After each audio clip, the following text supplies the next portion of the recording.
My name is Dr. Alyssa Cohen with Pelvic Floor for Moms, and we're talking about dry needling today. Dry needling is a tool that I love using in the clinic because it has such quick and effective results for people. Usually people sit up from the table and they're like, oh my gosh, I feel so much better.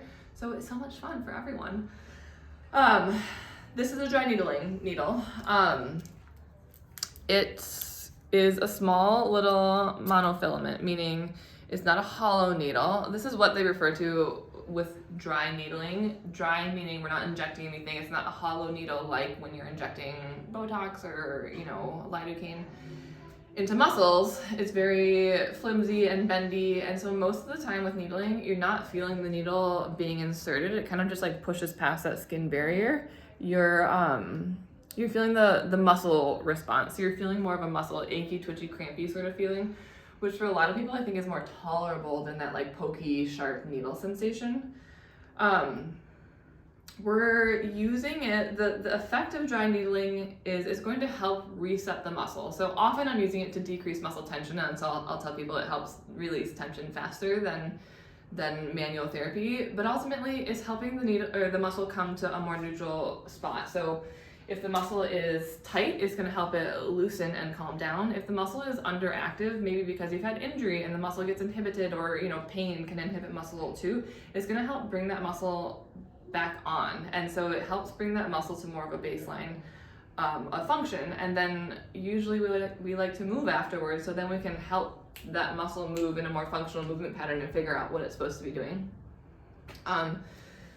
So in terms of releasing muscle tension, what it does, the needle goes into the muscle, and it helps release all those byproducts that build up in really tight muscles, so like lactic acid and cytokines and all those inflammatory things, which is also then why people will feel sore afterwards. People feel sore like they lifted a bunch of weights, which is a good response. That's what I'm looking for. We want that twitch of the muscle, which is what we get when we put that needle in. And then when we get that soreness afterwards, it's like, oh, we did something. We release some of those inflammatory markers, and the muscle is going to now feel better, ideally. Sometimes we'll use electrical stimulation with the needling. So we put the needle into that muscle belly, let it sit there, and then we hook up electricity. So this one I can do like a couple needles at a time.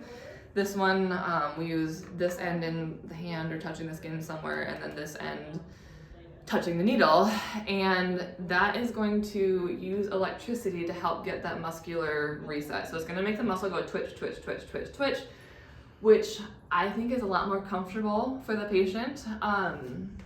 It sounds weird of like, I'm putting metal in your body and then putting electricity on it, but it's more predictable. I can control the intensity of the contraction as compared to when we put that muscle or that needle in the muscle. You're going to get quick, strong, erratic contractions that are often a little more uncomfortable and unpredictable, so it's hard for the patient to it's a little more uncomfortable. With the stim, we know it's rhythmic, it's predictable. What people tell me is sometimes it's just kind of weird because your body's moving without your telling it to. But that, because the language of the muscle is electricity, that nerve goes into the muscle and it sends signals via electricity. When we use electricity to help reset that muscle action, it helps reset it on a more neurological level, which is what we're looking for. And so that using the stim often helps more of that turn on the muscle when we're looking to bring it back on because it's been shut off for whatever reason. So electricity can be a really useful tool to use with needling as well. I often get asked, oh, is this like acupuncture, or I've had acupuncture before. No. It uses similar muscle or similar needles. I think a lot of times acupuncturists will use electricity, so similar in that sort of way. But often I think acupuncture is staying more on the surface of the skin, less deep in the muscle belly. So you're gonna get a lot more deep muscle ache sensation with dry needling, less so with acupuncture, I think. Also, acupuncturists they're using meridians as their guide of where to put those needles and trying to get, energy flow to balance in the body. And that's their guide of how they're applying the needles. I am really just using it as an extension of my finger. So if I am palpating a muscle and somewhere where I might normally like trigger point and try to release that muscle, I'm just gonna stick a needle in it and use those tight muscle spots to guide me of like, oh, it's a tight muscle, let's put a needle in it, and it allows me to get into the deep tissue faster. So feels different, action and mechanism is different. Maybe some of the outcomes are similar in terms of fascial release and things like that, but places where we can use it, anywhere. Different people have different training on what muscles that they can dry needle, but you can pretty much needle anything with the right appropriate training. We can needle along the spine to get those muscles that go from vertebrae to vertebrae to kind of get more of a neurological reset. You can needle hips and pelvis, hands and feet, forearms, extremities. I can dry needle pelvic floor. So to dry needle pelvic floor, we're going like externally through the perineum to get some of those pelvic floor muscles to release faster if we need to. So we often use it in the clinic for like neck pain, TMJ, with treating pelvic floor conditions. Very occasionally am I treating on, through the perineum. More often I'm treating like peripheral muscles like adductors and glutes and piriformis. Hip flexors can impact things.